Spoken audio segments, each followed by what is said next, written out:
नेता मंत्री विधायक सबके बच्चे जी जिस दिन एक बेंच डेस्क पर एक माहौल में पढ़ना शुरू कर देंगे जी उस दिन रामराज आ जाएगा। रामराज आज यदि जी यदि मेरा यात्रा 0.01% भी अगर सफल होगा जी तो मेरा ये शरीर जो है ना, ये शरीर का अंग अंग भी छिल जाए, जी कट जाए, जी मैं रहूं ना रहूं, ठीक है, जी मेरा अगर ये चीज सफल हो जाएगा तो मैं मानूंगा कि मैं जो काम किया हूँ सही किया हूँ।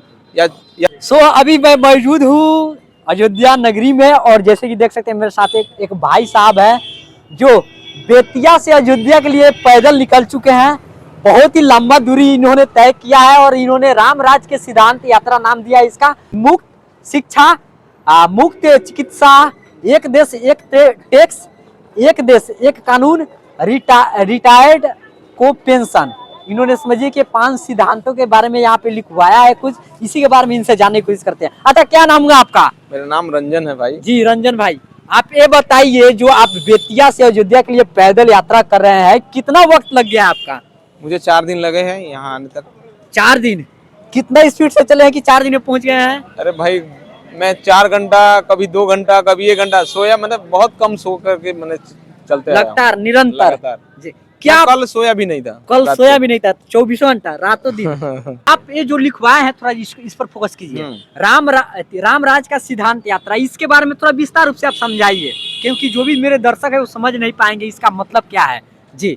आप किस गांव से बिलोंग करते हैं? जी हम मोतिहारी से हैं। मोतिहारी से है जी ना? जी जी आप अपने गांव में स्कूल है आपके गांव जी में? जी जी जरूर। उस स्कूल में गए हैं कभी? जी गए हैं, पढ़े भी हैं। क्या क्या कमी है उसमें? बहुत, देखिए वहाँ पे शिक्षा भी बहुत अच्छा से नहीं मिल पाता है। हाँ। हर एक मतलब बहुत ही कमी क्या देखने को बेंच मिलता है। डेस्क, बेंच बोर्ड डेस्क, बढ़िया, शौचालय नहीं, ड्रेस बच्चों को ड्रेस हालांकि सरकार देती है, जी, देती लेकिन है। गार्जियन लोग उसमें क्या करते हैं, गबन कर लेते हैं, पैसा निकलवा लेते हैं, वो अलग मैटर है। लेकिन शिक्षक टाइम पे आते हैं स्कूल में? शिक्षक नहीं आते हैं।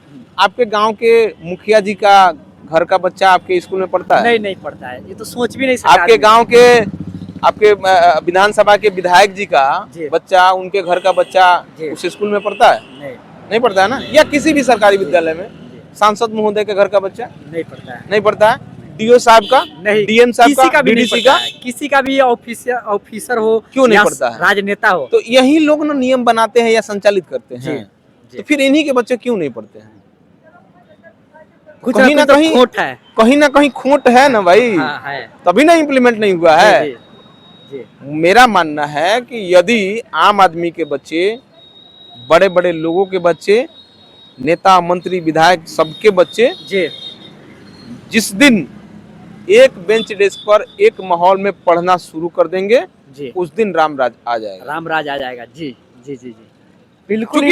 क्योंकि जो जहां आप अयोध्या में आए हुए हैं, जी जी जी, प्रभु श्री राम का नगरी है। आपने देखा होगा रामायण सीरियल, या फिर रामायण में भी पढ़ा होगा। उनका शिक्षा दीक्षा कहाँ हुआ है?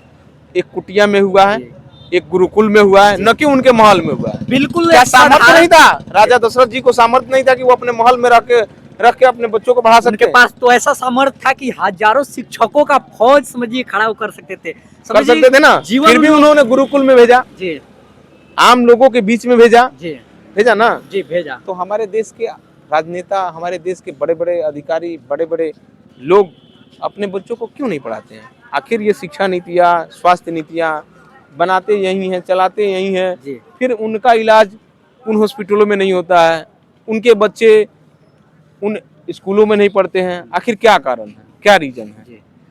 अच्छा, आप इतने लंबी यात्रा किए हैं, क्या पैरों में दर्द है या आपने पैर का? देखिए, मेरे पैर में जो जख्म है, जो कुछ नहीं है जी।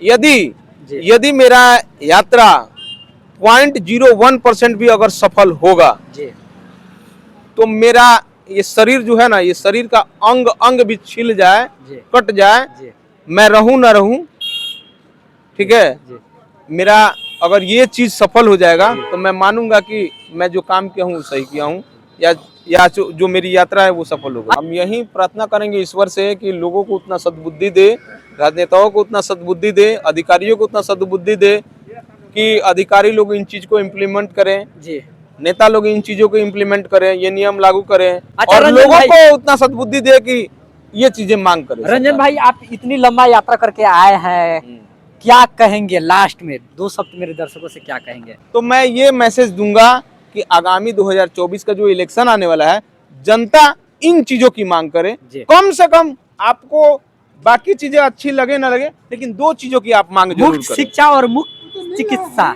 ये दोनों का ही ये मांग कर रहे हैं, मिल रहा है, लेकिन इनको इम्प्लीमेंट हो, वास्तविक रूप से इम्प्लीमेंट हो।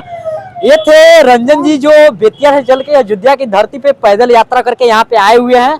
आप क्या सोचते हैं कमेंट बॉक्स में जरूर डाल दीजिए, और आप कब आना चाहते हैं अयोध्या कमेंट बॉक्स में ये भी डाल दीजिए। और ऐसे ही ग्राउंड जीरो से रिपोर्टिंग देखने के लिए बने रहे चंपारण न्यूज के साथ। शुक्रिया, थैंक यू सो मच। जय जय सिया राम।